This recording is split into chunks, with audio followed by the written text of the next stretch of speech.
तो ये करते हैं नया सब्जेक्ट, वो भी जीके का पढ़ते हैं। जीके हर पेपर में आती है, वो काफी अच्छी आती है, जिसमें कि हम देखते हैं नदियों का उद्गम, देखते हैं नदियों के बारे में पढ़ते हैं। सबसे पहले सिंधु नदी के बारे में पढ़ते हैं। सिंधु नदी बहुत इंपॉर्टेंट है, कई बार पेपर में इसके क्वेश्चन आ जाते हैं। तो देखते हैं क्या लिखा है, इसके बारे में जानकारी पढ़ते हैं। क्या लिखा देखो, एशिया की क्या है सिंधु नदी, एशिया की एक महान नदी है, ठीक है ना। इसके बारे में थोड़ा जानकारी करते हैं कि सिंधु नदी एशिया की ये क्या है, महान नदी है, जिसका उद्गम तिब्बत में मानसरोवर झील के पास से होता है, ठीक है ना। इसका उद्गम कहाँ से होता है, ये निकलती है तिब्बत में, निकलती है मानसरोवर झील से निकलती है।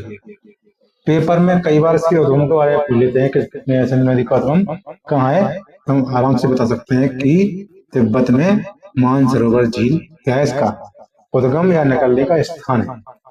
ठीक, बहुत ही इंपॉर्टेंट है, पेपर लगे हुए हैं, आराम से पढ़ते रहिएगा।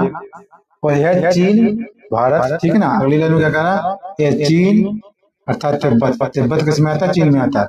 यह चीन, भारत और पाकिस्तान से बहते हुए अरब सागर में गिरती है, ठीक है। एशिया में सिंधु नदी 3 देश में बहती है, चीन, भारत और पाकिस्तान से बहते हुए ये अरब सागर में गिरती है, ठीक है। पाकिस्तान से जाती हुई कहाँ होती है, अरब सागर में गिर जाती है। इसकी कुल लंबाई लगभग कितनी है, इसकी लंबाई 3180 किलोमीटर टोटल है। कितनी है सिंधु नदी की लंबाई, अगर पूछे कभी, पहले तो ये 3 देशों में बहती है, चीन, भारत और पाकिस्तान। इसकी लंबाई कितनी है, 3180 किलोमीटर है। अगर इसके बारे में पूछे कि इसका उद्गम कहाँ से, ये कहाँ से निकलती है, तो कहाँ निकलती है, तिब्बत में मानसरोवर झील के पास से, तो क्या है उद्गम है, और वहां से निकल के भारत में प्रवेश करती है। और भारत से कहाँ जाती है, पाकिस्तान जाती है, पाकिस्तान से वो कहाँ जाती है, अरब सागर में जाके मिल जाती है, ठीक है ना। तो इसका ऐसे से निकलता है, निकलता कहाँ चीन से निकलती है, भारत में बहते हुए, भारत में कुल मिलाकर 1114 किलोमीटर की दूरी तय करती है, ठीक है ना। कितनी करती है, 1114 किलोमीटर की दूरी ये चलती है भारत में, ठीक है।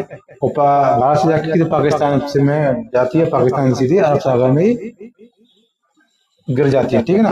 तो इसकी कुल लंबाई कितनी आ गई, 3180 आ गई, ठीक। अब इसके बारे में पढ़ते हैं, इसमें प्रवेश कहाँ से होता है, भारत में प्रवेश कहाँ से होता है। तो कभी पूछे कि भारत में ये नदी कहाँ से प्रवेश करती है, तो दमचोक के पास लद्दाख क्षेत्र में प्रवेश करती है। या तो पूरा आएगा दमचोक के पास लद्दाख, या फिर लद्दाख के लगाया कि लद्दाख क्षेत्र से ये भारत में प्रवेश करती है।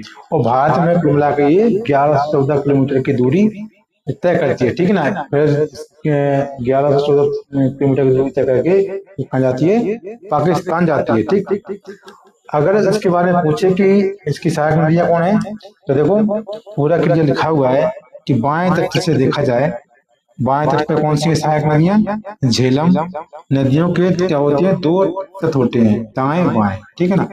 तो किसमें पूछा है, सबसे पहले बाएं, बाएं में देखा जाए तो झेलम हो गया, चिनाब हो गया, रावी हो गया, ब्यास हो गया, सतलुज हो गया।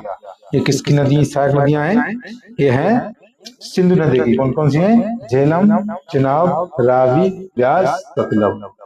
बार बार पढ़ लो, झेलम, चिनाब, रावी, ब्यास, सतलुज। झेलम, चिनाब, रावी, ब्यास, सतलुज। आराम से याद करना है, बहुत इंपोर्टेंट है पढ़ने के लिए। और दाएं पर वो पूछे कभी कि दाएं तट पर, तो क्या आ जाएगा, स्वयं, गिलगित और काबुल। बाएं में केवल 3 नदियां हैं, बाएं तट पर कितनी है, केवल 3 नदियां हैं, स्वयं, गिलगित और काबुल। अगर सभी में से कोई ऑप्शन में ये सब नदियों में से आया तो हमें टिक कर देना, ठीक है ना।